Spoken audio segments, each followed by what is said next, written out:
Hi, welcome everyone to the Forensic Curie Campus Speaker Series. If anybody's new to today, we do this once a month, every second Thursday of every month, 1 o'clock. Our topics range from the redwoods to, Africa and everything in between. Lately, we've been focusing on the natural world, and a lot of it's been local things, local hikes. We had somebody talk about the introduction of sea otters to the Oregon coast, just butterflies, you name it.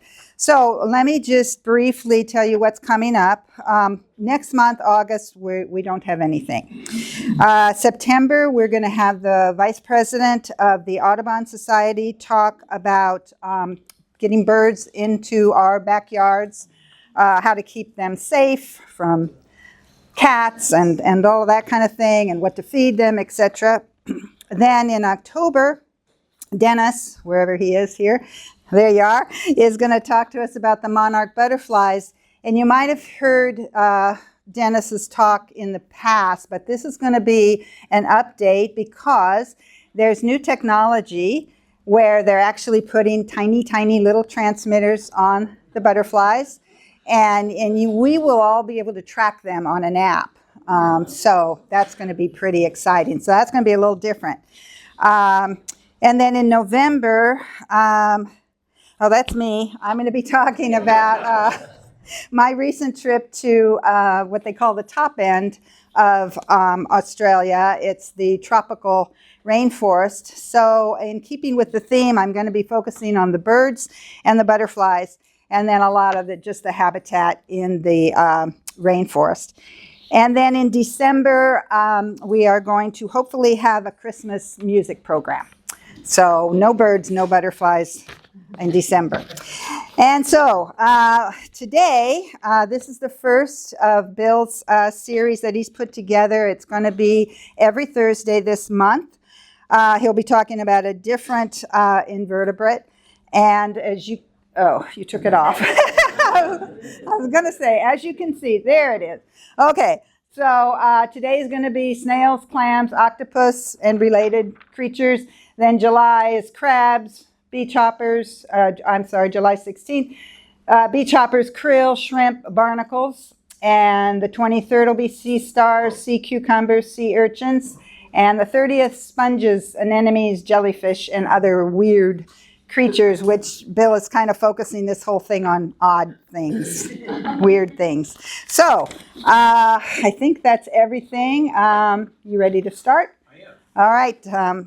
Dr. Bill is a marine biologist, and there's a lot of goodies here to look at afterwards. Also, speaking of goodies, our good friend Melanie has baked octopus cookies.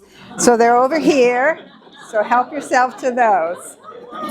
All right. Okay. All right. Well, thank you very much for everybody coming. We're, again, overwhelmed by the response. I hope that I give you enough interesting stuff to pay attention to so that you'll come to the other three. I've been told it may be in a different room for some obvious reasons.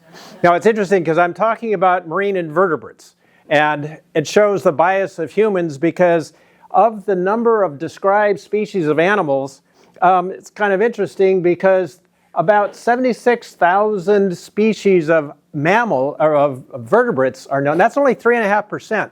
So we're talking about that 96.5%. Well, even at that, majority of those are insects or spiders on land. And so we're talking a little over half of that. Now we're talking about today mollusks and crustaceans, and then the last week it'll be on corals. And that really only represents 8%. So we're missing about 38% of the other invertebrates, marine invertebrates, for a total of about 46. So we're talking about half of all the known species of animals on Earth. But because we know so little about the critters out in the ocean below about 200 feet, over 95 to 97 of the species that live out there, we don't know. So it's a very unusual world. So we're going to talk about mollusks. Mollusks are one of the biggest groups, and as you saw, that was the most numerous of the groups of marine invertebrates. And so I'm going to talk a little bit about what are the major groups of mollusks, what are the common characteristics of the main molluscan groups, how do they feed, how do they reproduce, how do they survive in extreme environments. And you're going to discover there's some incredibly extreme environments that we'll talk about. I'm going to talk about chitons. Some of you are familiar with chitons. I'm going to talk about the gastropods, the snails and such. Consider the bivalves, the oysters and mussels, the cephalopods, the octopus and squid, which really attract a lot of people. And we'll talk about scaphopods, which you probably don't know, and you probably not encounter them, but I'll show you a little bit that you may have. That'll be towards the end. Now, general features of mollusks. And it's interesting, as we go through the different groups, there's some characteristics that carry all the way through, and you wouldn't really expect it. We start with a shell, which is common. We're real familiar with the snails and such. They have a head very often with specialized receptors like eyes and tentacles. They have a foot very often, very important. They have a radula, and a radula we'll talk about in a little bit. It's a feeding mechanism which is unusual. Certainly it's unique to the mollusks. They have a gill typically so they can respire, and they have a mantle. And a mantle is the outer tissue that secretes the shell, and very often there are open spaces like where the gill fits into, and it encloses the visceral mass. These guys are different from us, and they have a heart. They have some blood vessels, but typically the blood just goes out into the mass. And so it's a different system, but it means that they are using a whole different blood pigment as well. So we have the heart, we have the stomach, as you'd expect, a digestive gland, and the anus to get rid of things. So that's a common thing you'll see in a lot of these guys. I mentioned about the radula. The radula is a very interesting thing. It's kind of like a rasp. Think of this, only think of it like a zipper. And the zipper can go back and forth. And if the zipper had teeth, that's what a radula is like. And here it shows it's scraping off algae or tissues of another animal. This is a rock's eye view of a snail. And that's the radula coming out and scraping stuff off. And it's really interesting because the chitons, the limpets, spend all their time scraping algae off rocks. If we tried that, we'd have a real challenge. That'd wear our teeth down. These guys have iron-impregnated teeth. So they're doing that, they're not wearing it down. Now, if you live doing that, if that's your way of getting by, that's good. I mean, if you had, I don't know, if you were a Bond villain, maybe that would be an important thing. Here are the teeth, and there's...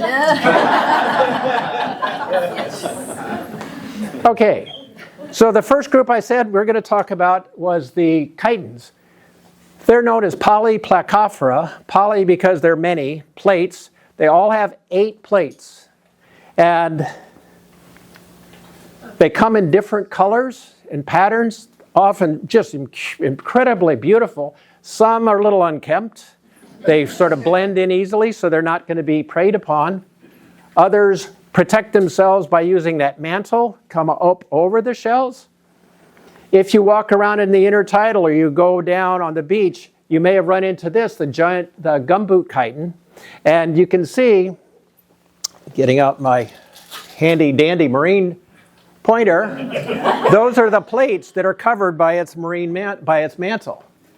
If you see it on shore, it's probably lost a lot of the color, so it's kind of bleached out. If you were to flip it over, you'd see the main features. We have the mouth at one end, gills on the sides in the mantle cavity. You have the foot, and at the opposite end, you have the anus.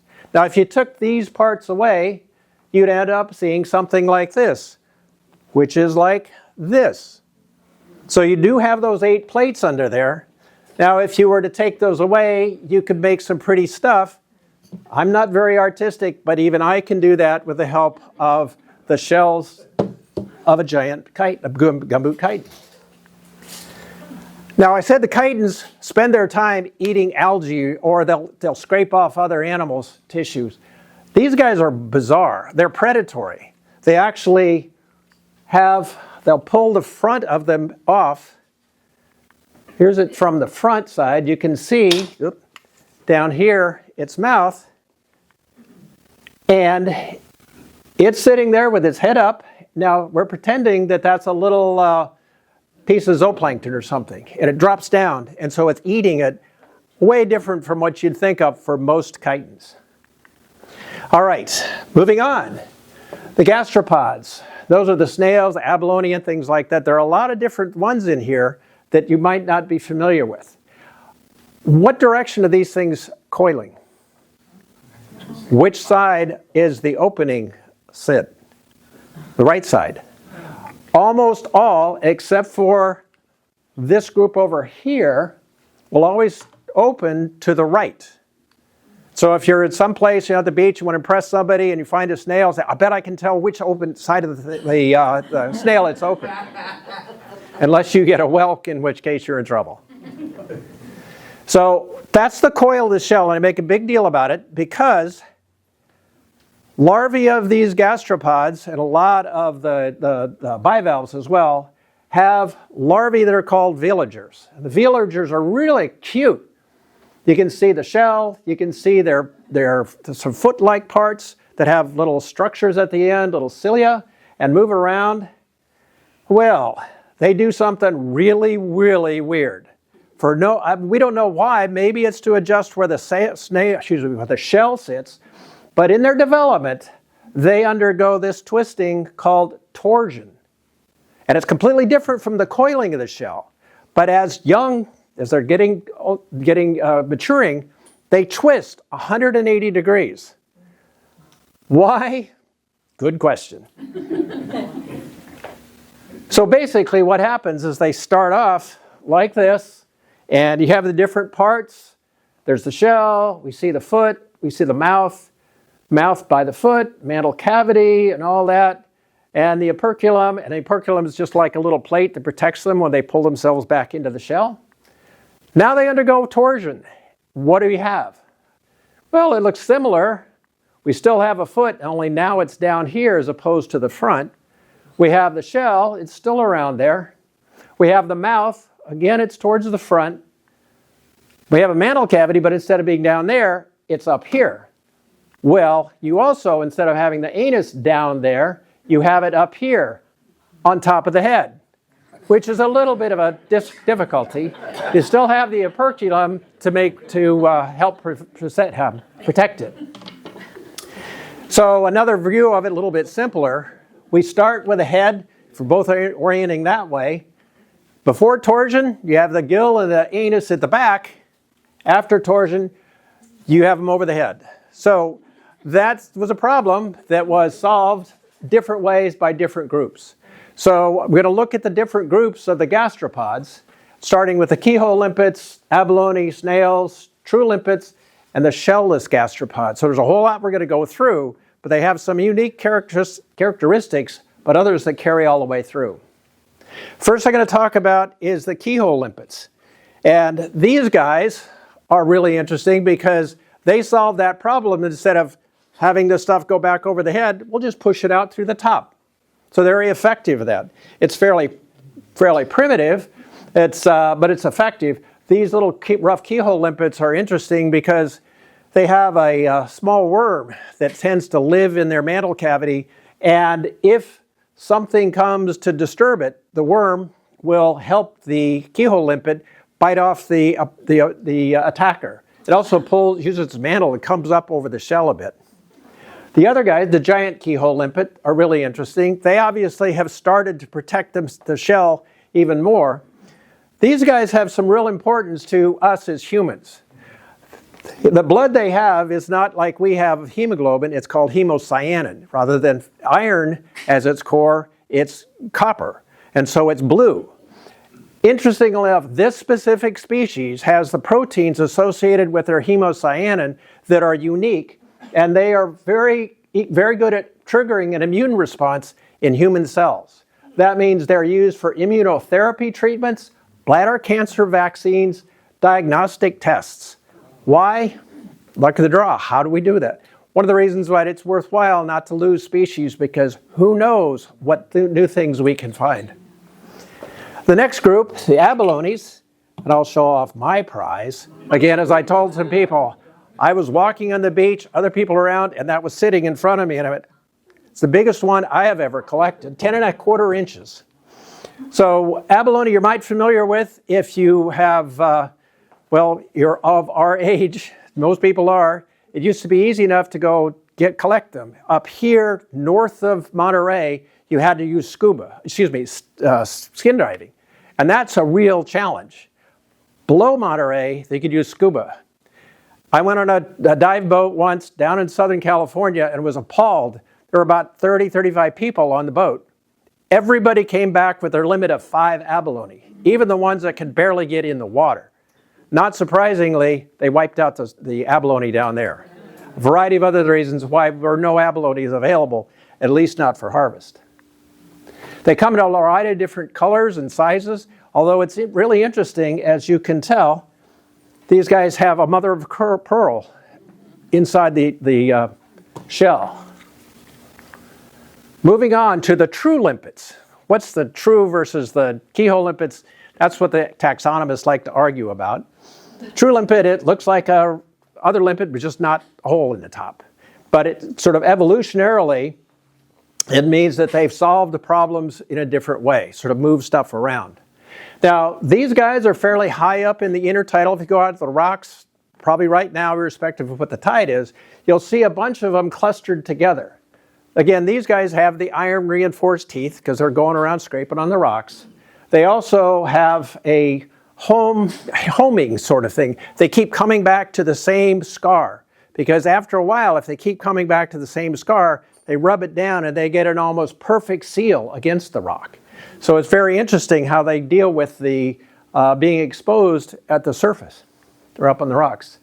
Here's a limpet that's interesting. It's larger than the others. It's an owl limpet. Kind of looks like an owl? Not really.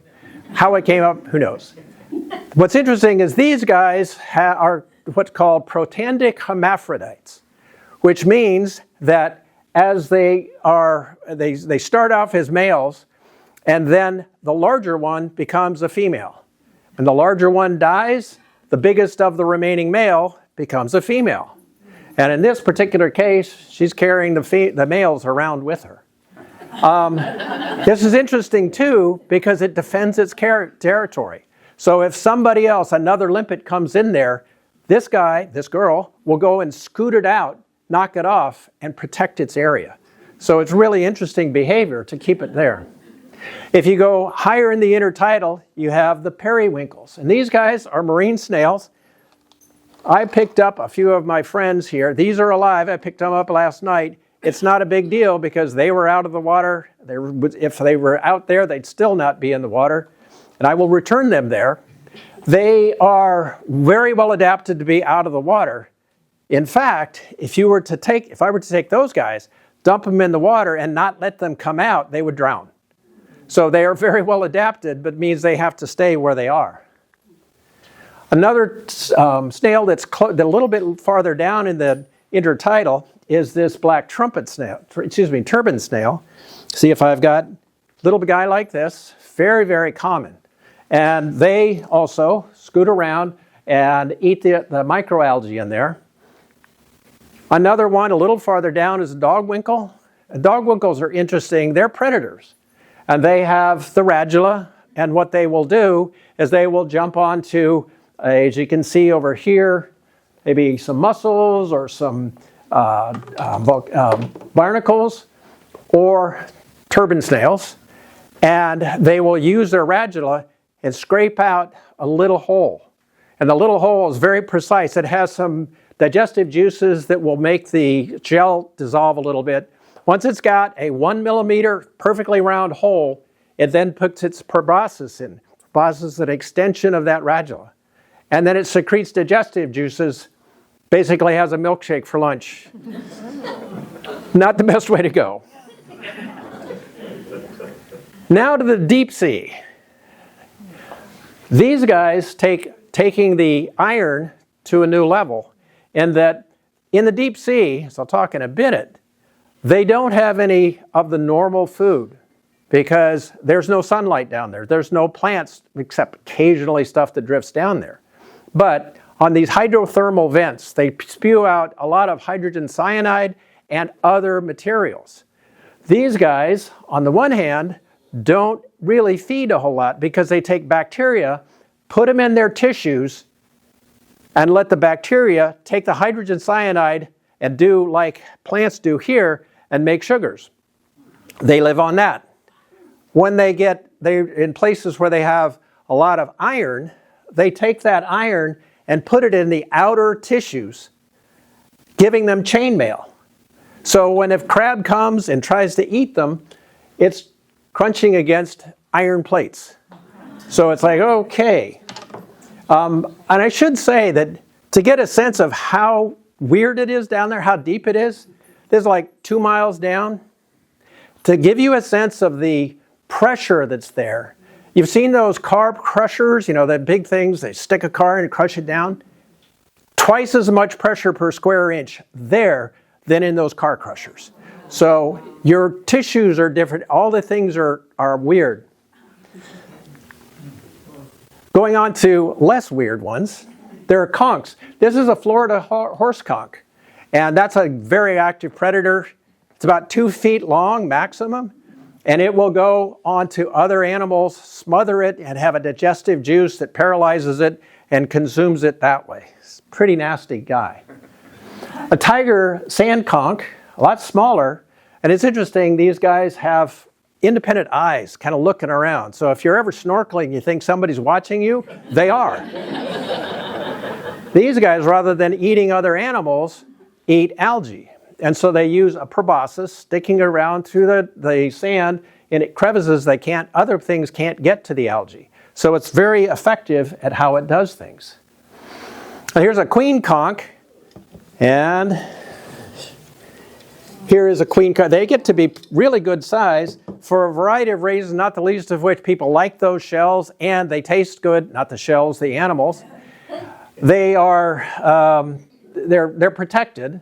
You can see their eyes there on the stalks. They're looking around in independent ways. And if you turn it over, you'll see that, remember I said the operculum, if it's got it protects it when it pulls back in the shell. These guys don't need it for that, but it's like a little hook. They'll push it out and they limp along as they're moving through the water, on the ground. Triton snail. That's a big Triton snail. That's a big starfish. And you can see the operculum there, that when it pulls itself way back into the shell, it's going to be protected. Starfish didn't think so. Another example is a Triton that's eating a crown of thorns starfish. If you come back in 2 weeks, we'll hear about the starfish and the crown of thorns. In 3 weeks, about the corals that it eats. So this guy seems to have no trouble with something that's as spiky as that. It's a good thing for us. All right, beautiful shells. Here are guys that are, even on this book, it shows the cone shells. Now the cone shells have beautiful patterns, beautiful colors, really important for people that like picking up shells. But it's kind of interesting, the problem, because their adaptation of their radula is a spear. And those spears can be on the order of 2.5 inches long. And that's not the worst part. This worm-like radula hides a venomous spear used to kill its prey.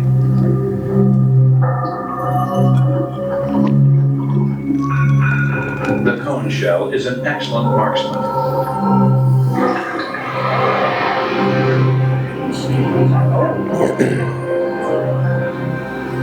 Once harpooned, the victim is reeled into the proboscis. One strike has enough venom to kill 60 people. Yeah.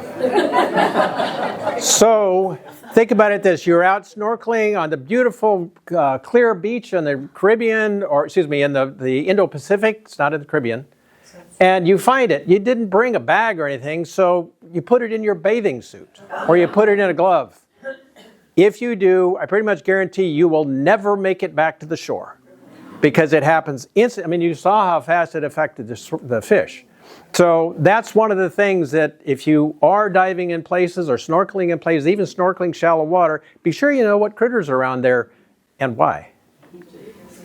All right, as if it's unusual snails. Like, well, wait a second, we've got some pretty ones already. Here's a bivalve snail. For the longest time, the taxonomists said, clearly it's a bivalve because it's got 2 shells. But then they looked at the way it developed and said, oh, actually, it's got a radula, it's got all these other things that mean that it is an actual gastropod. It is kind of interesting because its radula has been modified to being a piercing. And so as it eats the algae, it pushes its radula into the different cells and sucks out the algae juice. So it's, again, highly modified ways of using those radulas. Here's another one, a bubble raft snail. It lives up at the surface. They're not very big. That's the size of your finger. It's like a piece of a grain of sand. These guys live at the surface. When they go from being villagers to being adults, they secrete that bubble raft, and that stays up at the surface. If they ever get detached from that, they'll fall down to the bottom, and they're dead. They can't survive. They live on Portuguese man-o-war. And so as they float around on the surface, they encounter those, and they'll attach to them and eat the stinging cells of the Portuguese man-o-war. So that's a heck of a defense mechanism. That's a heck of a nutritional way. All right, again, weird snails. These guys said, this crawling around all the time isn't worth it. Let's just stop, sit down, and instead of growing around and around, we'll just go wherever it goes. That's why they're called worm snails. They are no longer mobile. They're fully attached. And here's the end of one, the business end. You see the tentacles, that's the waste products. That's some, it makes its living by putting out strands of mucus. Sort of think of them sneezing all the time. And there's a lot of stuff in the water there, and it gets attached. And then they'll bring it in, and they will eat that. Now you can see the kind of mucus strands coming out there. And every so often, they'll sort of suck it back in, and then spend some more out there. It's interesting because these guys, instead of being an individual attached, they make the big colonies. And so that's actually a colony, or the dead remains of a colony of these worm snails. So, and I asked a good friend of mine, very knowledgeable about geology, who's sitting in the back. I won't embarrass Chris, but I said, Chris, what is this? And we finally figured it must be these snails. Nothing else seems to fit. Am I lying? Is that close? It's always the simplest explanation. So now move on to the snailish gastropods, the nudibranchs. And the nudibranchs, I think, are among the most beautiful of all of the animals. And here's a whole book on them that's worth looking at. But you can see they come in a variety of forms. There are 2 main types called aelids and dorids. And the aelids are the ones here that have these structures on their backs. And you can see they come in different types, but they all have those structures. Most of these guys are going to eat the stinging cells of anemones and related critters. And again, on the fourth week, we'll talk all about the anemones and all those stinging cells. And it's amazing because when they eat those things, again, they take the stinging cells and they stick them in these cerati. Those cerati actually also act as their gills. And they are highly colorful and very easy to see. But the suggestion is because they taste so bad, all the animals that would otherwise eat those things go, nope, not going to do that. The other group are the dorids, and they have a smooth and textured body, and they're tough to sort of feather gills, especially why we say the nudibranchs, naked gill, on the back. And so we have those guys, these guys, others, and you can see they come in a variety of structures, but they are very, very, very pretty. Here's one that's eating this hydroid. And he's chomping down, and if you can sort of see, and again in 3 weeks we'll see what these are, but these have stinging cells on every one of those tentacles. So it's a good way of double use of your food. MBARI's deep sea explorations have revealed an astonishing array of animals. But our latest discovery is one of the most remarkable yet. Meet the mystery mollusk, Bathydevius caudactylus. We first encountered this unique animal in early 2000 while exploring waters 1.5 miles below the ocean's surface with our remotely operated vehicles. We were mesmerized by the animal's ethereal movements, but the curious combination of body features left us mystified. With a voluminous hood at one end, a flat, paddle-like tail with numerous finger-like projections at the other, and vibrant internal organs in between, we initially struggled to identify what group this animal belonged to. A muscular foot suggested this might be a swimming snail, so we nicknamed it the mystery mollusk. After gently collecting a specimen, we were able to take a closer look in the lab, and we got to work solving our mystery. Through detailed investigations of anatomy and genetics, we confirmed that this incredible animal is a nudibranch, or sea slug. Thanks to MBARI's advanced deep-sea robots, we've logged more than 150 sightings of the mystery mollusk over the last 20 years, helping us prepare a comprehensive description of the natural history of this novel species. So, what makes this sea slug unlike any others? Sea slugs commonly live on the sea floor, inching their way around tide pools, kelp forests, and coral reefs, with a small number of species known to live on the deep sea floor. A few species live in open water, up near the surface, but Bathydevius is the first nudibranch found swimming in the midnight zone, miles below. Life in an endless expanse of open water requires creative solutions for finding food, safety, and companions. Most sea slugs use a raspy tongue to feed on prey, like corals or sponges. The mystery mollusk uses a cavernous hood to trap crustaceans, like a Venus flytrap instead. This strategy is also found in several unrelated deep-sea animals. To avoid being eaten, the mystery mollusk hides in plain sight with a transparent body. When threatened, they can light up with bioluminescence to deter and distract hungry predators. We've even filmed Bathydevius releasing a single, glowing, finger-like projection, much like a lizard losing its tail. Mystery mollusks are typically spotted swimming or floating in the water column.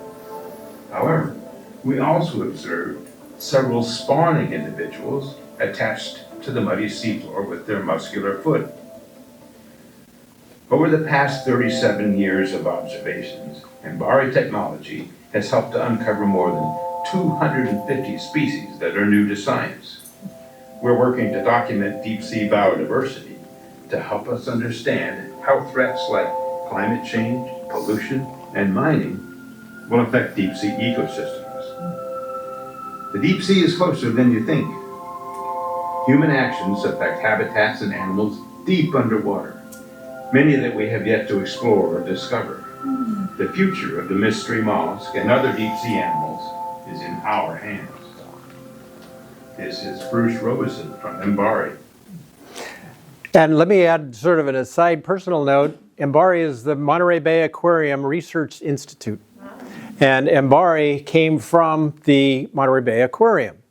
I was very, very, very fortunate to have been taught by the people that, well, as the story goes, they said, David Packard of Hewlett-Packard, up at his ranch in above Big Sur, they said, David, we need we need an aquarium to show people all these things.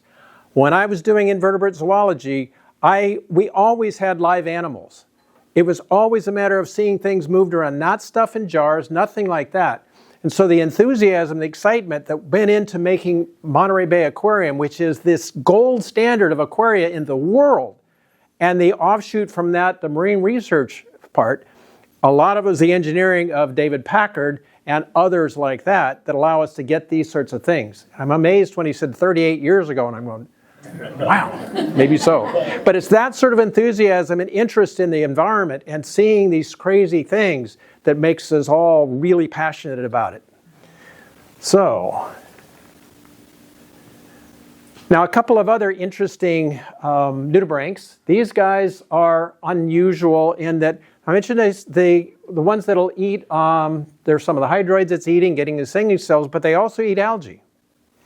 And they take the algal cells and they actually sort of cultivate them. They'll put it in their own cells and let the algae do their photosynthesis, make their sugars, and it doesn't have to work as hard. I mean, it'd be nice if we could go eat a plant and then just sort of lie in the sun.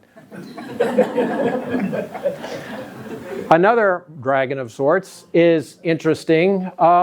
These guys are noted for eating another one that eat the Portuguese man-o'-war. And they're interesting because they will float around on the surface, and when they find a man-o'-war, they will start feeding on it. But it uses a specific sort of hiding mechanism, if you will. It's counter shading. So that they're up at the surface, a bird's looking down and sees that nice blue expanse down there, and the part that's on the surface, which actually, because they're upside down, that's their belly, it's blue, and the bird can't see it against the blue of the ocean. Now, on the other side, the fish looking up sees the clear sky, and it sees that. Well, it doesn't see anything because it's hidden from the... So that's an effective way of hiding itself in plain sight. Other kinds of these shell-less nudibranchs, the Aplysia is interesting. It can get to be about 30 inches long and 30 pounds, but it lives 2 or 3 years. And so its real interest is that it has a very simple nervous system, has very big nerves, and it's been used extensively in neurobiology to look at learning, to look at the functions of neurophysiology. And so it's been an incredibly important research animal. And it also swims with those flappers. So kind of, that's one way, another way to get around. You say, see here, well, you see at the very front, it kind of has little bunny ears, sort of. Did you know there are snails that spend their entire lives swimming or drifting in the ocean and never touching the bottom? Instead of crawling over reefs, rocks, and kelp, their muscular foot has evolved into a pair of wings, allowing them to take advantage of the Earth's largest habitat, the open waters between the sea's surface and bottom.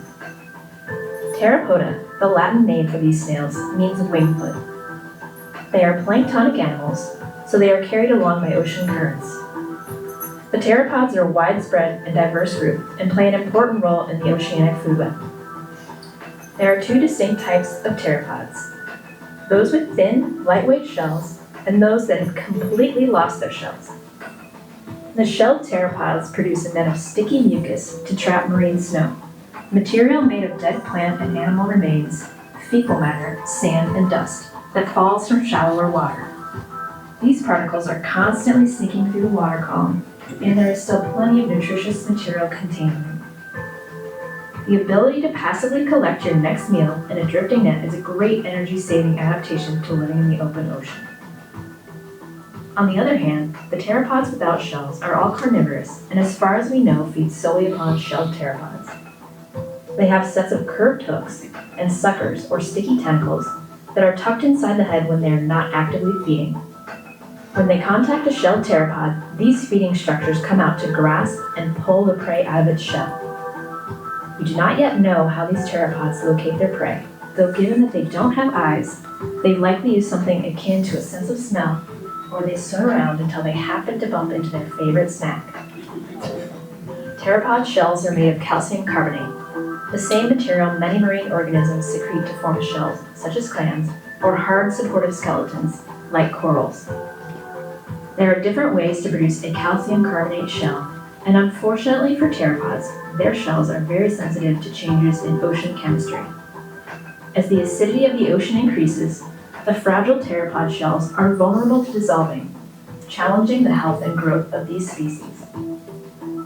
This could spell bad news not only for pteropods, but also for the variety of animals, including fishes, sharks, squids, and marine mammals that eat them. The wide diversity of pteropods is a fascinating example of how animals can evolve to take advantage of a habitat where you would never expect to find them. And it's interesting, among those fish that they were talking about are salmon.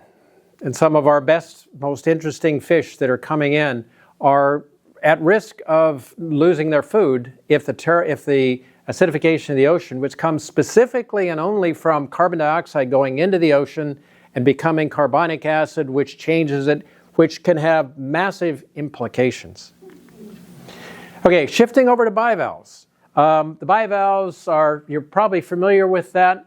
Some typical characteristics, again, molluscan type characteristics. They'll have the shell, they'll have the mantle, because there's a left to right. This is the left side that you can see here. They have siphons to pull water in and push water out. They make their living by pulling stuff out of the water that comes in using their gills. The gills have cilia and things. It pulls it through there. Then it moves it over towards the palps, right around the mouth, and that gets wiped off and goes into the mouth. We have the foot that's modified in different ways depending on the particular bivalve. And we have these specialized muscles, because a lot of these animals, they close down. But if you were to close down and hold on something tight with your normal muscles, that gets very tiring. These guys have slow muscles, and they can stay closed for a long, long time. Now, interesting thing about the bivalves, as filter feeders, they are really good at filter feeding. Now, these guys, the adult oyster is suggested to be able to clear 50 gallons of water per day. So an oyster reef can be very, very potent for clearing water out of a water column. And it's not just the oysters, but it's the mussels and others. And the picture on the top, both of these were the same color of water, and the one on the right, this was an hour later, that one has been completely cleared. Now that's about benefits and drawbacks, depending on your perspective. Because they're good filter feeders, anything that goes in the water, they're going to filter out, which means sewage too, as well as phytoplankton or other things. You have people that will go out and sample. Well, here's an immediate sampler. It's going 24/7. And so you can use that to clean up the pollution on the one hand and then biomonitor what's out there. And so that's good, and it's something that allows people to say, stay out of here. It's not safe to be. And there are times, whether it's human or through the domainic acid, which is produced by phytoplankton, typically associated with warmer waters, which we are seeing. And the domainic acid, you're probably familiar. You've heard the closure of the crabs because the domainic acid is too high. Crabs don't filter feed. They are bottom scavengers. And so they eat the animals that filter feed. And so the filter feeders get a lot. The crabs eat a whole bunch of filter feeders. And so the tissue concentrations can go up. So if you're going to be collecting razor clams or mussels, be very aware. Ask the Oregon Department of Agriculture, go on their website to see what the levels of domainic acid are before you eat those. They taste really good, but you got to make sure you're going to be getting the good stuff. Shifting on to other unusual bivalves. You've probably all seen this, wormwood as it's called. And it's not a worm, it's actually a bivalve. And it's amazing how intricate those little tunnels can be in there, how they avoid one another. And it's actually a clam. And that clam has its shell there, down there, tiny little shell. And it's got a little foot down there. It uses the shell to rub off pieces of the wood. And it actually eats it. So it has bacteria in the same way as termites have bacteria, so they can get the energy from the wood. In addition, as good bivalves, they have the siphons and the gills, and so they can get it that way as well. I'm amazed at how, as you've seen, how fully consumed this could be, which if you're a ship or you've got a dock, not good. And it's not just wood that bivalves can go after. I had a debate as to what made that? It's like, well, it's little at the top, big at the bottom, because as the shell, as the bivalve grows, it gets bigger and bigger, and it still has the siphon out there, and soon it can't go anywhere. So there's no relocation for those guys. These are some of the most beautiful bivalves I've ever seen. Been fortunate to dive places. These are the tridactylids, the giant clams, and they are pretty good size. You probably heard stories about people dying because they got their foot stuck in there, it clamped down. If you put your foot in something and it's going like this, and you're underwater and you're aware, it's like, no, it doesn't happen. At least it better not, or you're not paying any attention. Now the colors are because of the zooxanthellae, the type of algae they have in turn. And so the colors and patterns are truly amazing. Now the last one is these guys are carnivorous bivalves. And we say that most everything else is taking the phytoplankton and such. These guys have these kind of little lures around here, and those are their inhalant siphon. And when something triggers that it's there, it'll move the valve and suddenly suck it in, and suddenly its prey is inside, and then it gets collected and it's consumed. So if you kind of have every way of making a living. Now back to the hydrothermal vents, where we have, these are marine or hydrothermal mussels. And you can see they get to be pretty good size. And they don't have any phytoplankton coming to them. They don't have a way of sunlight to produce the energy. But like I said, the hydrothermal vents have hydrogen sulfide. And the hydrogen sulfide is the energy source. It's a chemical energy source, just the same way as plants have the sun for energy. And so these guys, just like with the plants, will take that chemical energy, combine it with, they'll split water, combine it with carbon dioxide, and make the sugars, just like plants use light, split the water, add it to carbon dioxide, and make the carbohydrates. And it's amazing because that is the basis for huge communities on the deep ocean. Anywhere there's a vent, a hydrothermal vent, they're going to have those animals. And it's completely different from what we think about here because of the sunlight that we've got. And the interesting thing, when the hydrothermal vent goes away, that whole community dies. But it comes somewhere else, and so they're always coming and going. Okay, to save the best to last, not necessarily. Nautilus are cephalopods, as are cuttlefish, squid, and octopus. Now, nautilus, I think, are beautiful. And they're interesting, typical characteristics. Again, we have a shell. And these guys are interesting because they have chambers to those shells, and they have gas in there that allows them to adjust their buoyancy. So like other things have to swim along, they can just sit there. Also have a mantle cavity, heard that before. We have tentacles out there. We'll hear how many. We have the gills that sit in the mantle cavity. We have the mouth, have a radula. These are invertebrate nerds. Oh, it's so beautiful. Let's stay here forever. Turn the lasers off, lasers off, lasers off. Hey, you know what? It's working. So nautilus have somewhat simple eyes. They have pinhole eyes, which function almost exactly the same as pinhole cameras. So even if those were positioned in a way where they were on the back of the shell, the resolution is still very, very low. So is the nautilus hanging on in the sediment with its, they call them tentacles, or? Yeah, they're tentacles. I don't think they're hanging on. They use those beams. How many tentacles do the nautilus have? I've heard several dozen. Okay. The species that we had on my exhibit at Monterey Bay Aquarium a few years ago had 90 tentacles. 90? Yeah, Okay. but it just depends on the species. I don't know what Okay. this species has. Google says more than 90 tentacles. Great. Wow. Thank you, Google. So you can see the enthusiasm of these people that are watching these things. Like, oh my God. Okay, cuttlefish. If you've had birds before and you had to get cuttle bones, it's from these guys. You probably didn't appreciate just how beautiful and diverse these guys are. Okay, routine stuff. We've got the shell, which is this cuttle bone. We've got the 8 arms and 2 tentacles, as opposed to the nautilus with lots of arms or tentacles. The beak and a radula. Okay, now the show.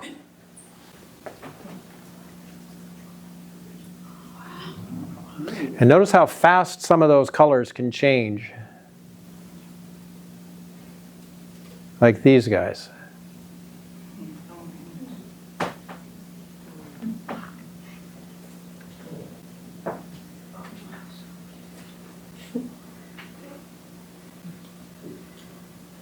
It puts a different perspective when you go buy a cuttle bone from your pet store. Okay, moving on to the squid. Again, we see the same sorts of things: an internal shell, very small, a mantle cavity. It's got siphons to move around, 8 arms and 2 tentacles again. Jaw, radula, all those sorts of things, the gill and the mantle cavity, and eyes and such.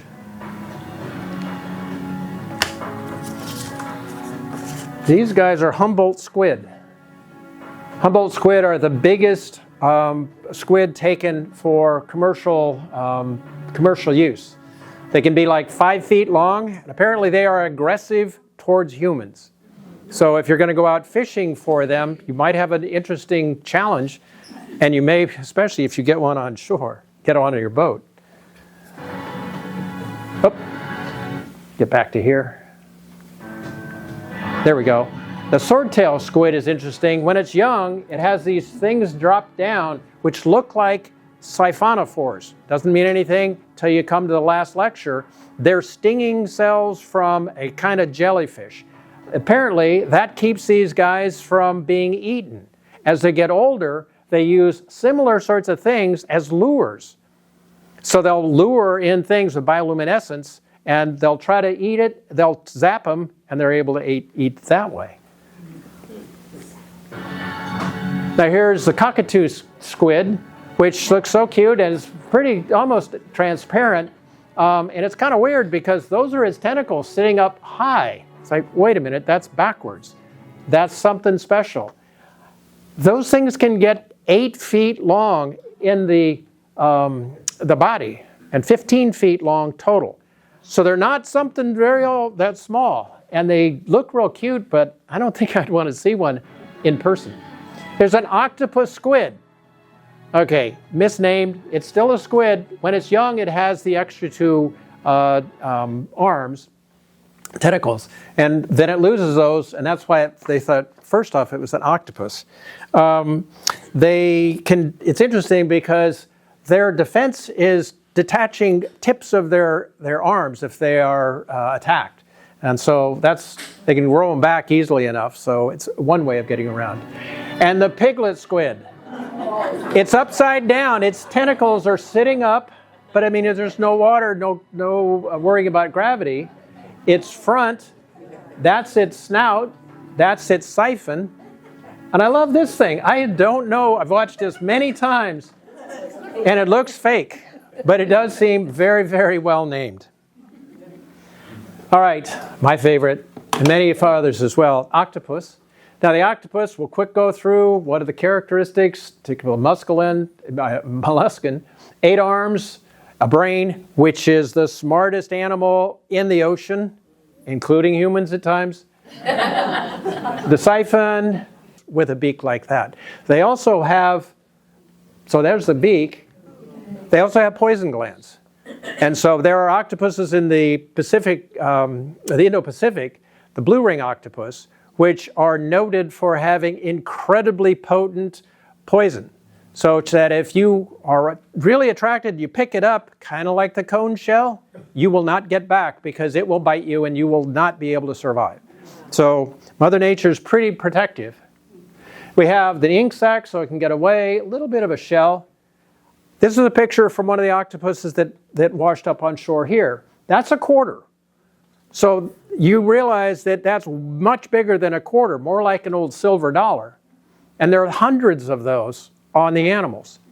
That's a picture of the internal parts of the individual suckers, and they are incredibly capable of being used.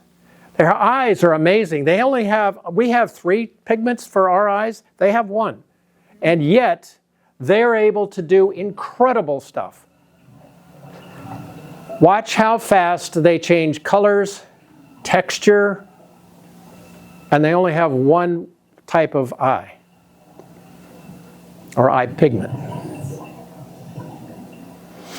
And Melanie made octopus cookies over there, and there are a variety of colors. She was thinking ahead because who knows what color, whether it's the white ones or the blue ones, or so.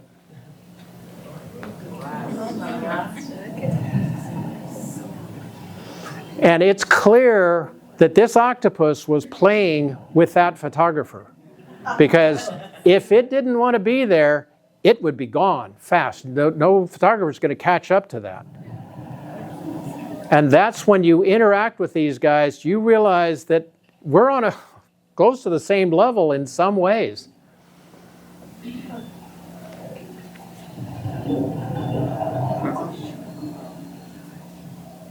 And so I could sit here all day and look at that, but there's some other things here. They have one of the most misleading names in the ocean.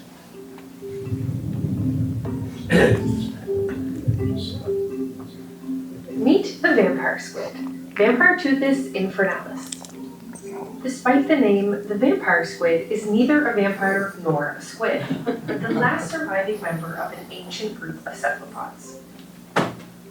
Instead of hunting down prey, Vampiroteuthis feeds on marine snow, a flurry of dead plankton, poop, mucus, and other organic material sinking for the water. What a delicious menu, right?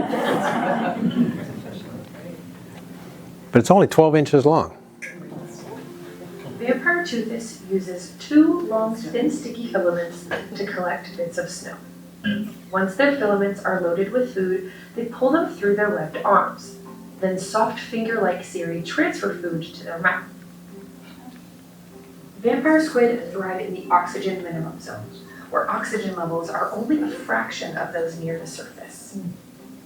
Their passive feeding strategy requires very little energy, making it ideal for life in low oxygen environments.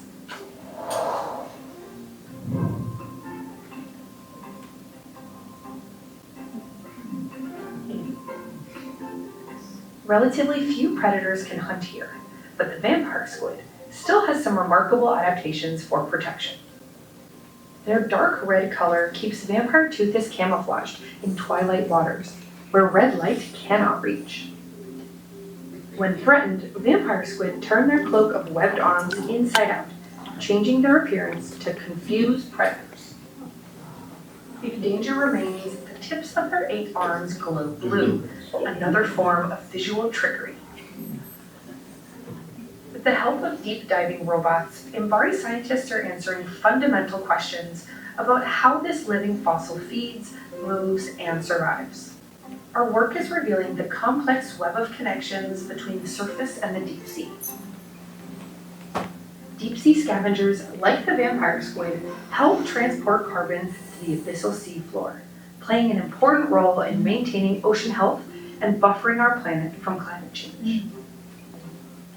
This is Marique Pinsino with MBARI's SciComm team.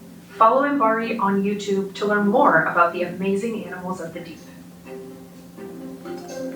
And I would heartily endorse that recommendation. Just search for MBARI, Monterey Bay Aquarium Research Institute, and they have 10 years, well, I would say 38 years worth of videos that are just blow your mind. And there's some that they have specifically so you will be relaxed, is just watch the things.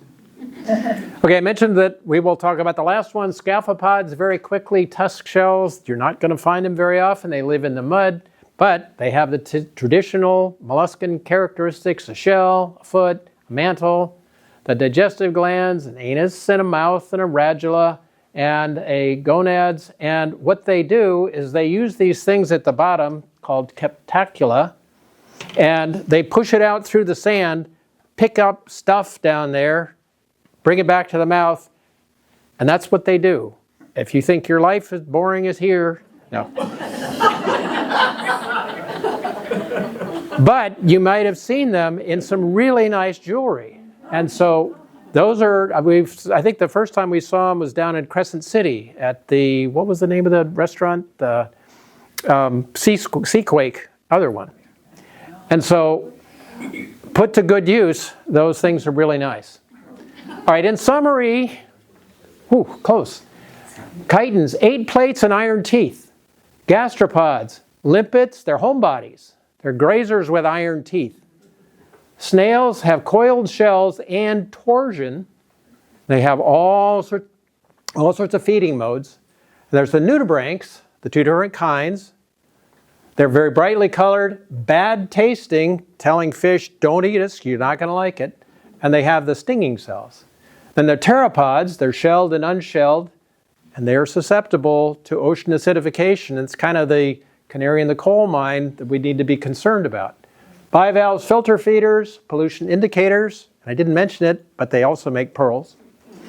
Cephalopods, the nautilus, the coiled shell that's gas-filled, so it doesn't have to expend a whole lot of energy, but it's got 60 or more tentacles, whereas the cuttlefish has 8 arms and 2 tentacles and a little small internal shell, but it's used for cuttlebone.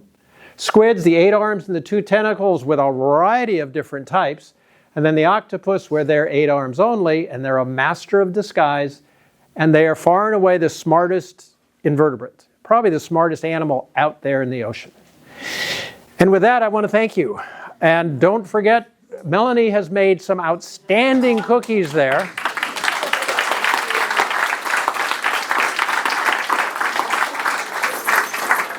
And I also want to give a shout out to Steve, her husband, who helped me collect many of those videos. And again, I would strongly recommend, if you would like to be blown away, go look for MBARI and look at some of their videos. So, thank you very much for your time.